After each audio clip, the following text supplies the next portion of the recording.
pitong araw, bakit mayroon ng tinutukoy doon mga puno? May mga halaman na. Doon po yun sa third day yata. Bakit may mga halaman, may mga puno na, marami na? Hindi mag-next ngayon yung word.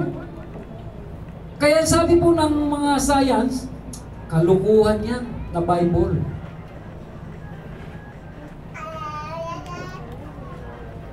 Pero ano pong sagot natin? Hindi naman yan para sa iyo yung Bible.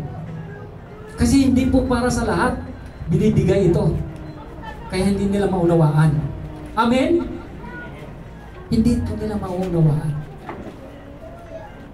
Yun po yun. Kasi yung tinutukoy po sa Genesis ng mga halaman, mga puno, mga tao po yun na nililikha ng Diyos. Hindi po physical na halaman na tumubo, na puno. Tao po yun na nililikha ng Diyos. Kaya po hindi po maunawaan ng mga science. Ayan. Nakakalito po ba?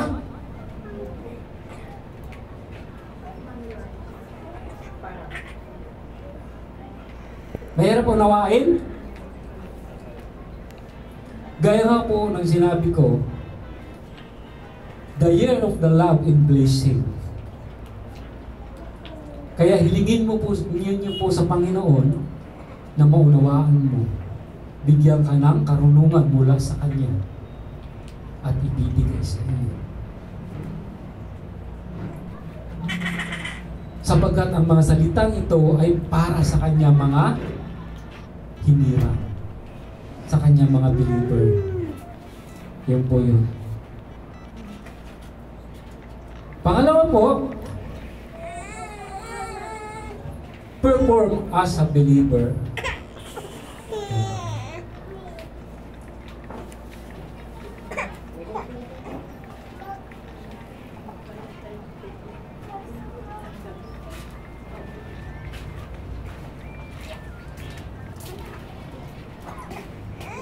So, paano po tayo mag-perform bilang isang mananampalataya?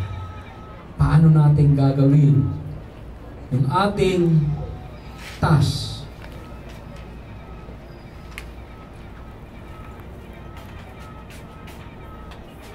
Paano natin sisimulan? Kaya nga po sabi po sa Colossians 3 verse 1, Christ has been with you, so trying to get the things that are in heaven. Ayan po.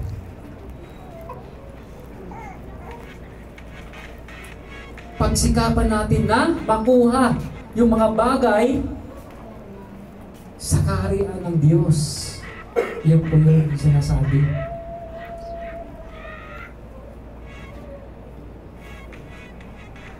So kaya po hindi po madali na sinasabi natin na tayo po ay mananampalataya kung hindi po tayo nag-perform. Hindi po natin ginagampanan yung ating pananampalataya. So habang po tayo mananampalataya, habang po tayo nag-aaral ng salita ng Diyos, ay sabay po nating ginagawa kung ano po yung ating duties. Nagpapatuloy po tayo. At dapat ang mananampalataya ay walang sinasayang na oras. Kapag may pagkakataon na mayroon kang na-encounter, sabihin mo yung pag-ibig ng Diyos. Sabihin mo yung faith mo. Sabihin mo yung pananampalataya ko, ito yun. Ganito yun. Ito yun ako. I-share mo sa iba. Nang sa ganun po ay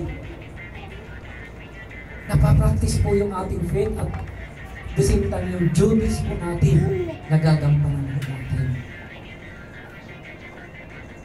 Yun po yung tunay na mananampalataya. Kaya nga po, lagi kong sinasabi, hindi po complacent. Ano po yung complacent? Yung kampante po siya sa sarili niya. Kasi tinanggap ko na yung Panginoon bilang sariling tagapagligtas. Ligtas na ako. Amen. Pero ang tunay na mananampalataya ay nagpe-perform po siya. Inuunawa niya ang mga salita na nasa kanya at ibinabahagi po ito. Lagi po tayo maghikayat sa lahat ng pagkakataon. Lagi po natin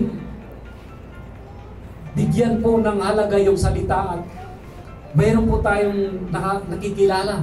Invite po natin. Sapagkat yun po yung duties natin, evangelize. Sabihin ang kanyang mga salita, sabihin ang kanyang mga panukala. Ayon po sa ating kakayahan.